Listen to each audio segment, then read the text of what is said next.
Fleabag earned 11 Emmy nominations this year, including Best Comedy Series, and Gary Dollner earned a nomination for picture editing for the season premiere episode. Well, first of all, how is it getting the news, not just about your nomination, but how much the show was embraced overall with those 11 nominations? Oh, I mean, it was just, fantastic news. There was a text message came through from our producer, Sarah, in a group text, and everyone was just cock a hoop. I mean, we were just thoroughly delighted. It was amazing. And personally, to get nominated as well is a real thrill. And the episode in particular that you're nominated for is the season premiere of season 2. And it's focused around this very awkward family dinner, times contentious. What are the unique challenges of working on a kind of self-contained episode that has multiple characters and story elements, kind of juggling those around in one setting?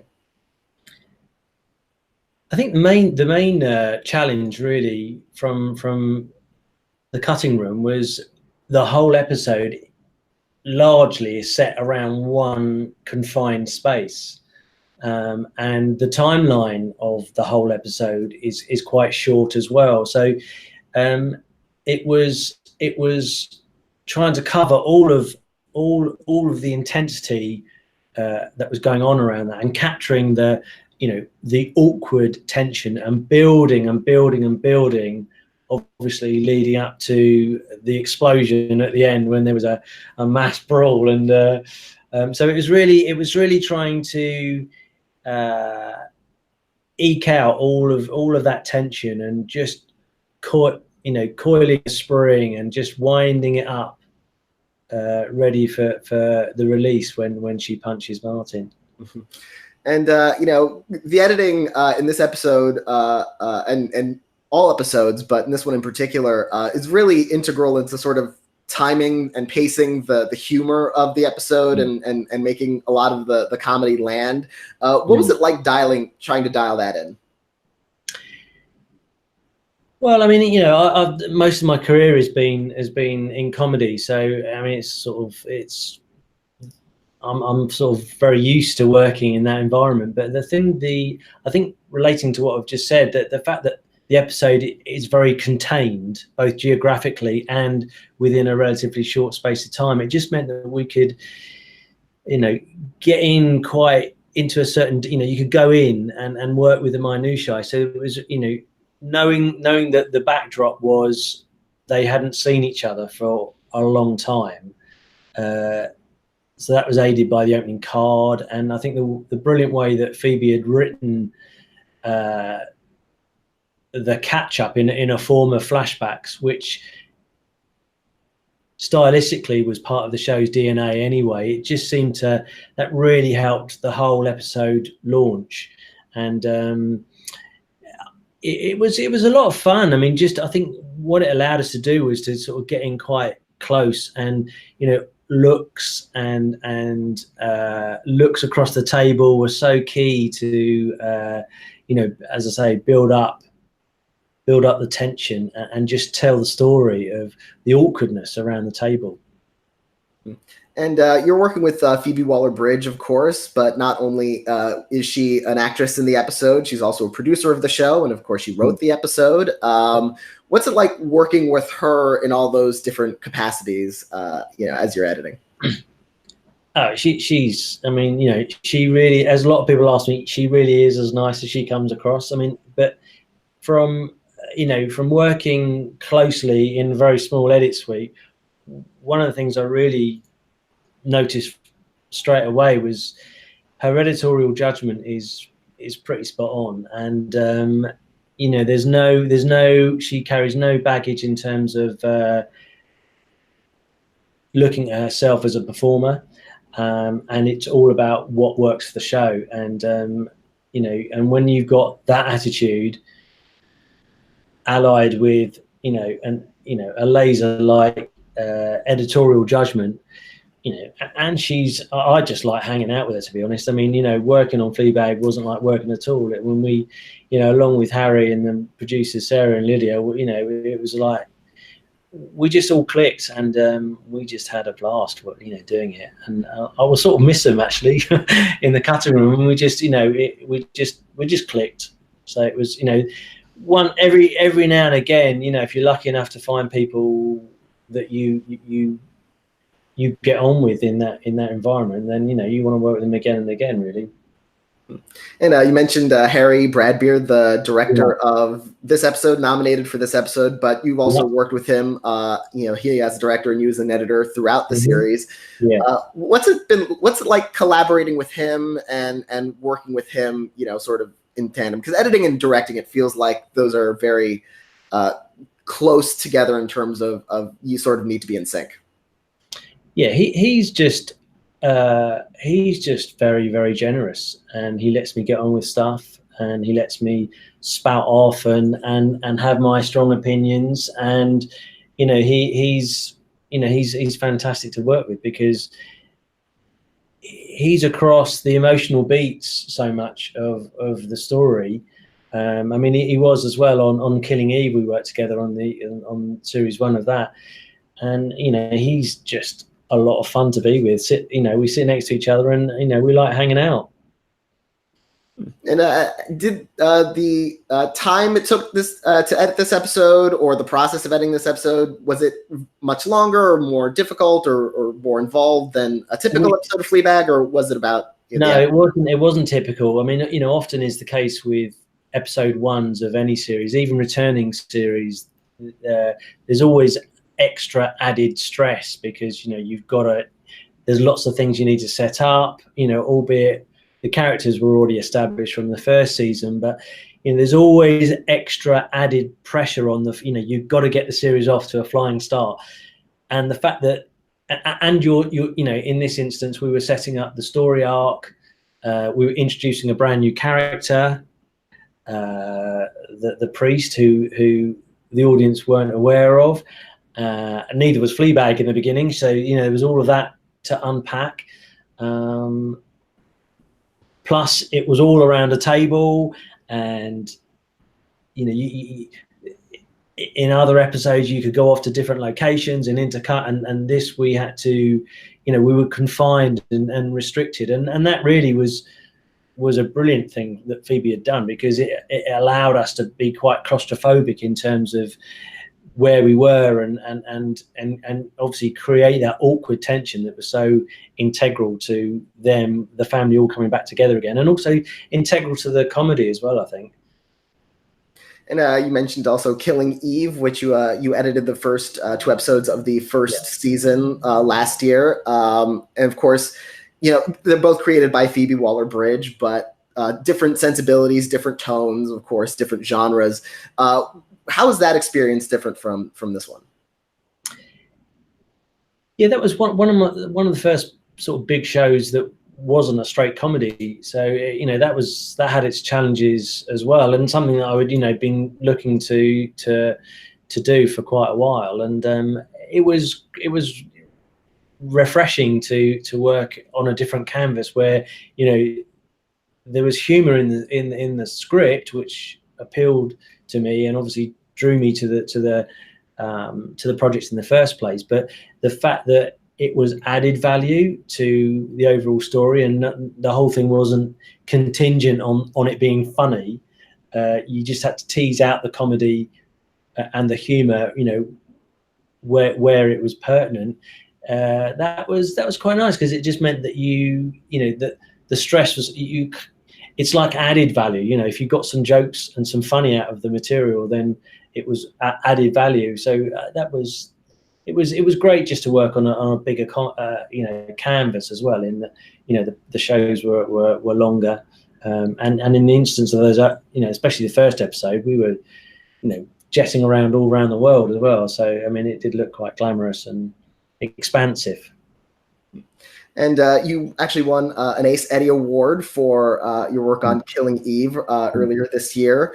What was it like getting that kind of recognition from your peers, especially as you said, this is not a genre that you usually work in, you're usually in comedy, and you're getting this sort of validation from your peers for this? Yeah, I mean, I think anybody in any walk of life, if they get recognition from their peers, it's always, you know, very life affirming. And you know, to go all the way to LA, and you know, I've been, since I got membership of the ACE, I've only felt, you know, a warmth from the fellow editors in America, and yeah, to get that kind of recognition over there, it was fantastic.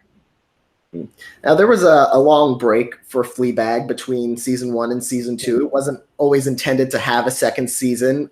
So what was it like, you know, when you found out that the second season was coming up, and you know, sort of coming back after a few years away? I was just intrigued as to see where Phoebe was going to take it, and I think once she found what she was going to do with the camera and her relationship with the camera, I think once she found the driver for the season, I think everything sort of unpacked from there. And I mean, it's, you know, I mean, it's a brilliant show with a fantastic cast written by Phoebe. I mean, you know, I was just excited to sort of get going on it, really. And you know, Phoebe has sort of also said that there's no plans to do a third season, but she hasn't entirely ruled it out in case, you know, the inspiration strikes her at some point in the future. Is that something you'd also be interested in returning to if you happen to be available at any future time?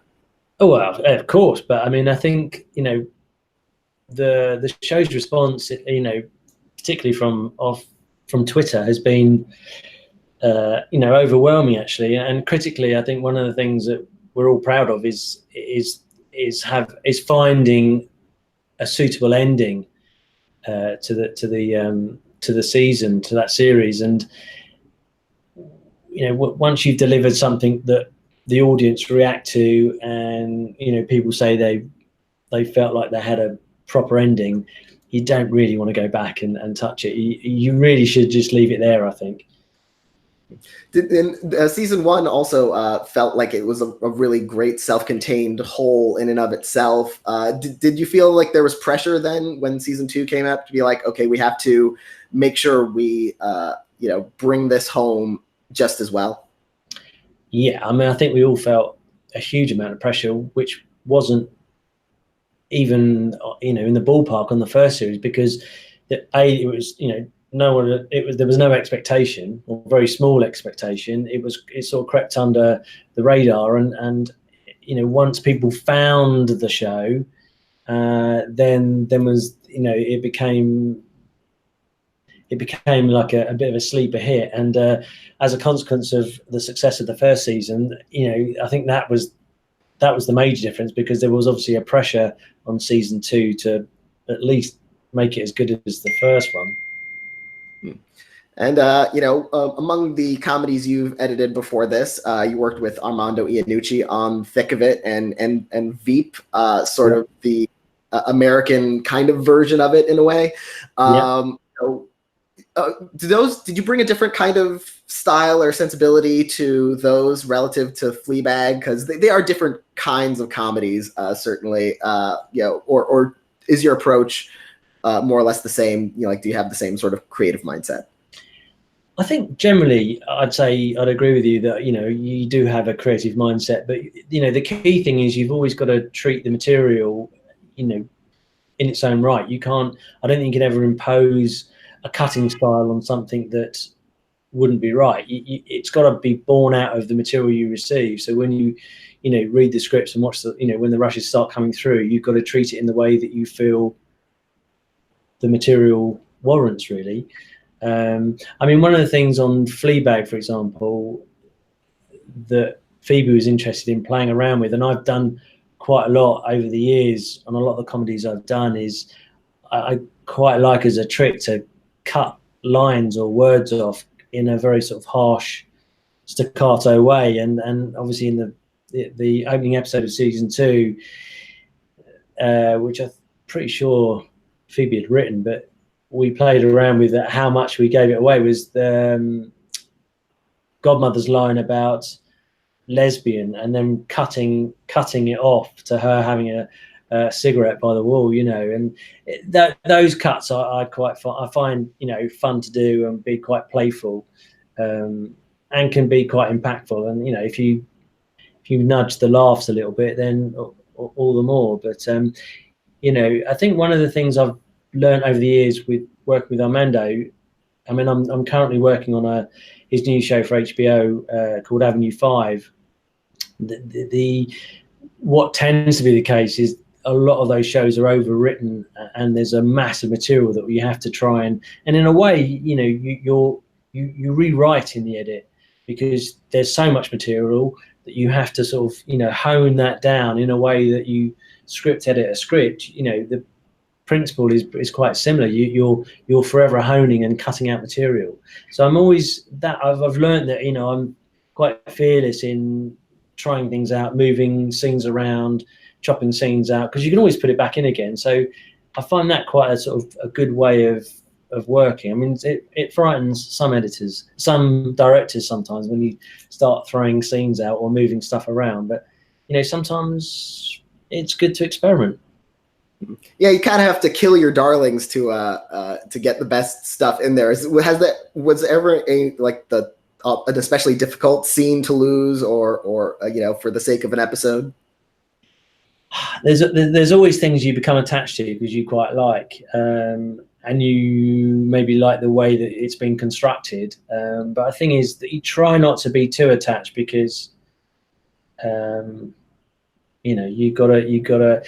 I mean, the problem, I think, what happens is you do tend to get a bit snowblind by you know, being so close to the material, that it's quite refreshing to have fresh eyes come into the cutting room and say, no, we don't need that, we do need this, or, you know, and that's when you appreciate the people that you work with and their editorial judgment.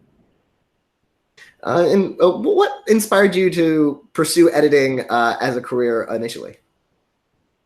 I fell into it, really. I wasn't going to be an editor, and it was just I found, I think the thing that I discovered quite early on was the sort of power you've got in terms of, you know, how you can contribute to the way a show or a film is constructed.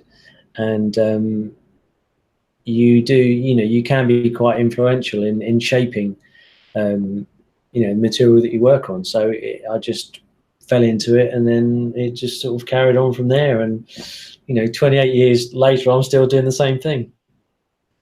Congratulations, 28 years on, getting your Emmy nomination for Fleabag, and thank you for your time. Thank you very much. And I want to thank everyone for watching, and please click like and subscribe, and check out more of our Emmy season interviews in our Emmy interviews playlist, and make your predictions at goldderby.com. Thanks again. Cheers.